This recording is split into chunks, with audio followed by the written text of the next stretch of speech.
नमस्कार दोस्तों, आचार्य कौटिल्य एकेडमी के ऑनलाइन प्लेटफॉर्म पे आपका स्वागत है।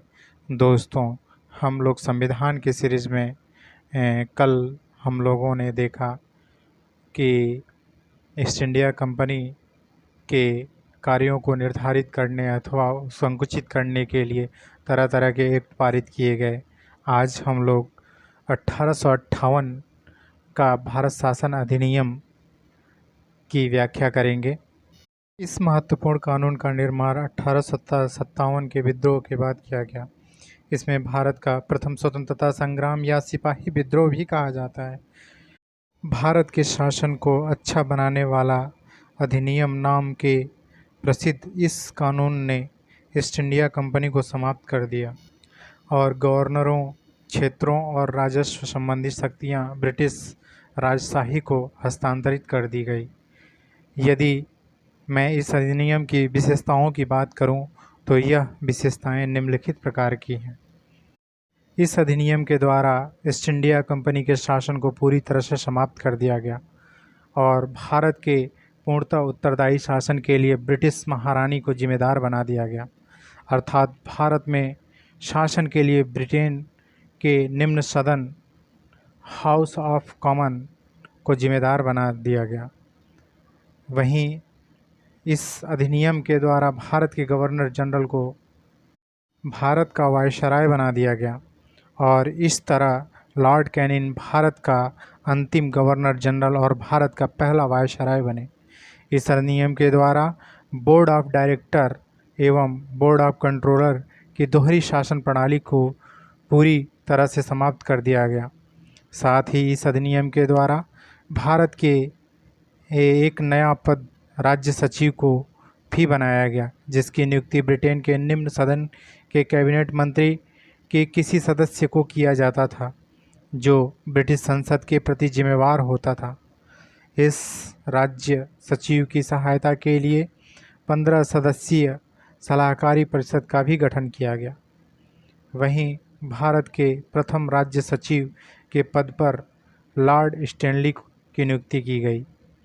1857 की क्रांति के पश्चात ब्रिटेन की महारानी विक्टोरिया ने लॉर्ड कैनिंग के नाम एक घोषणा पत्र भेजी, जिसे लॉर्ड कैनिंग ने इलाहाबाद में 1 नवंबर 1858 को पढ़ा, जिसमें कहा गया था कि अब ईस्ट इंडिया कंपनी के शासन को पूरी तरह से समाप्त कर दिया गया है और यह कंपनी किसी भी नए क्षेत्र को विजित नहीं करेगा। महारानी की उद्घोषणा को भारतीय जनता का अधिकार पत्र या Magna carta of India liberty भी कहा जाता है। 1858 के समय ब्रिटिश प्रधानमंत्री पामरस्टोन थे। यदि मैं 1861 का भारत परिषद अधिनियम की मैं बात करूं, तो 1857 की महान क्रांति के बाद ब्रिटिश सरकार ने महसूस किया कि भारत के शासन चलाने के लिए भारतीयों का सहयोग लेना आवश्यक है। इस सहयोग नीति के तहत ब्रिटिश संसद ने 1861, 1892 और 1909 में 3 नए अधिनियम पारित किए। 1861 का भारत परिषद अधिनियम भारतीय संवैधानिक और राजनीतिक इतिहास में एक महत्वपूर्ण अभियान था। यदि मैं इनकी विशेषताओं की बात करूं, तो यह निम्नलिखित प्रकार की हैं। इस अधिनियम के द्वारा भारत की विभागीय प्रणाली, मंत्रिमंडलीय प्रणाली या पोर्टफोलियो प्रणाली को वैधानिक दर्जा दिया गया। शुरुआत 1859 ईस्वी में लॉर्ड कैनिंग के द्वारा किया गया था। इस अधिनियम के द्वारा वायसराय को अध्यादेश जारी करने के लिए शक्ति दे दिया गया। इस अधिनियम के द्वारा मुंबई तथा मद्रास को विधायी शक्ति कानून बनाने की शक्ति देकर विकेंद्रीकरण की शुरुआत किया गया। इस अधिनियम के द्वारा 1862 ईस्वी में 3 भारतीयों, बनारस का राजा, पटियाला के महाराज एवं सर दिनकर राव को विधान परिषद में मनोनीत किया गया। इस अधिनियम के द्वारा 1862 ईस्वी में बंगाल में, 1866 ईस्वी में उत्तर पश्चिम सीमा प्रांत में तथा 1867 ईस्वी में पंजाब के विधान परिषद का गठन किया गया। इसी अधिनियम के द्वारा 1862 ईस्वी में कलकत्ता, बम्बई एवं मद्रास हाईकोर्ट की स्थापना किया गया।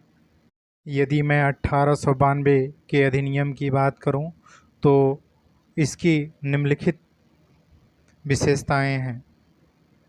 इस अधिनियम के द्वारा विधान परिषद के कार्यों में वृद्धि किया गया और इसे बजट पर बहस करने तथा सार्वजनिक मुद्दों के विषय पर प्रश्न पूछने का अधिकार दिया गया, किंतु अभी भी विधान परिषद को बजट पर मतदान करने का अधिकार नहीं दिया गया। वहीं इस अधिनियम के द्वारा अप्रत्यक्ष निर्वाचन प्रणाली को मान्यता दे दिया गया। इस अधिनियम की एक प्रमुख विशेषता निर्वाचन पद्धति का आरंभ किया जाना था। अप्रत्यक्ष रूप से गैर सरकारी सदस्य नगर पालिका, जिला बोर्ड इत्यादि के द्वारा किए जाने की बात कहा गया। वहीं मैं 1909 की अधिनियम की बात करूं तो इस अधिनियम को मार्ले मिंटो सुधार के नाम से भी जाना जाता है। इस समय लॉर्ड मॉर्ले इंग्लैंड के भारत के राज्य सचिव थे और लॉर्ड मिंटो भारत के वायसराय थे। इस अधिनियम को मार्ले मिंटो सुधार के नाम से भी जाना जाता है। 1909 के भारत प्रतिशत अधिनियम के द्वारा भारत में पहली बार मुसलमानों के लिए प्रथम निर्वाचन क्षेत्र की व्यवस्था किया गया। इस तरह भारत में पहली बार सांप्रदायिकता की बीज पर मोहर उसी अधिनियम को माना जाता है। इस अधिनियम के द्वारा पहली बार किसी भारतीय को वायसराय की कार्यकारिणी परिषद में सदस्य के रूप में शामिल किया गया और इस पद पर नियुक्त पहले भारतीय सत्येंद्र प्रसाद सिन्हा थे। वहीं मैं 1919 के भारत परिषद अधिनियम की मैं बात करूं तो इस अधिनियम के पारित होने के समय भारत का गवर्नर अर्थात वायसराय लॉर्ड चेम्सफोर्ड थे, जबकि भारत के सचिव मॉन्टेस्क्यू थे। अतः इस अधिनियम को मॉन्टेस्क्यू चेम्सफोर्ड सुधार के नाम से भी जाना जाता है। यह अधिनियम 1921 में लागू हुआ। अगस्त घोषणा 20 अगस्त 1917 भारत के राज्य सचिव मॉन्टेस्क्यू के द्वारा किया गया। इस अधिनियम के द्वारा प्रांतों में शासन प्रणाली को लागू किया गया। साथ ही पहली बार भारत में द्विसदनात्मक व्यवस्था और प्रत्यक्ष निर्वाचन प्रणाली की मान्यता दिया गया।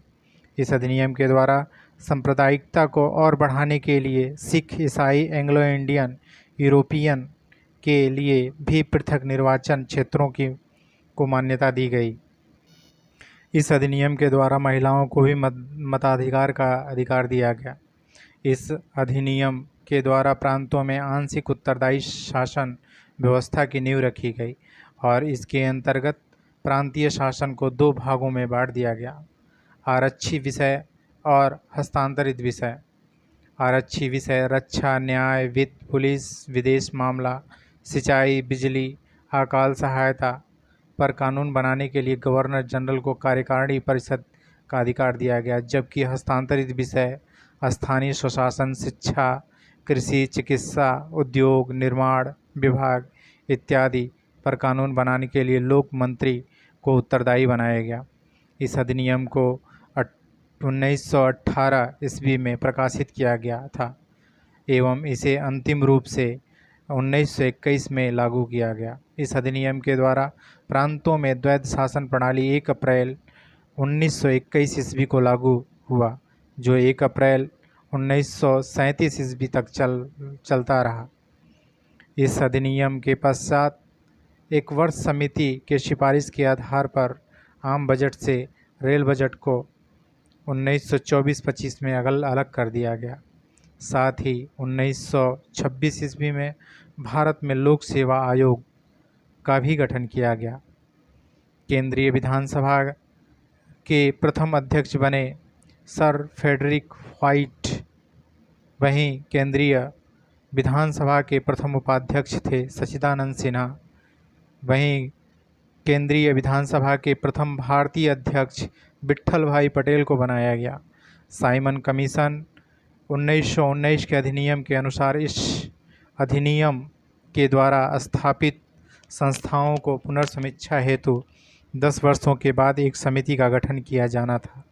तत्कालीन ब्रिटेन एवं भारत के परिस्थितियों से प्रभावित होकर ब्रिटिश सरकार ने 1919 के अधिनियम की समीक्षा करने के लिए 1927 में ही एक आयोग का गठन किया।